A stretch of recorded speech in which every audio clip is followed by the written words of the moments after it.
বাজারে এটা আমার বাইক। আমি আর বাবা মাছ কিনতে গেছিলাম সন্ধ্যার একটু আগে। শাপলা, বিলের তাজা শাপলা, অনেক ধরনের মাছ এখানে ছিল। এগুলো চিংড়ি মাছ,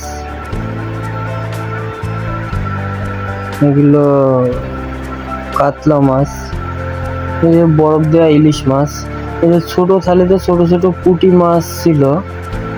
এগুলো একবারে কেউ যদি নেয় 300 টাকা বলছিল। এগুলো পোনা মাছ, এখানেও ইলিশ মাছ, চিংড়ি মাছ, তেলাপিয়া মাছ, এগুলো জ্যান্ত। এখানে সিলভার কাপ মাছ আছে, রুই মাছও দেখলাম।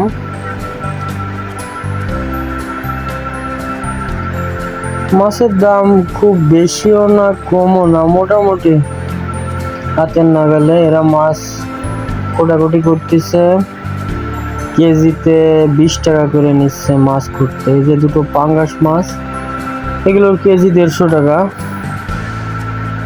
সিলভার কাপ মাছের আইসটা ছাড়াচ্ছে। এখানেও পাঙ্গাস আছে, এইগুলার দামও 150 টাকা। পোনা মাছ এগুলো 160 টাকা কেজি বলছিল। এখানে জ্যান্ত কিছু মাছ পানি দিয়ে রাখছে, কিছু মরে গেছে।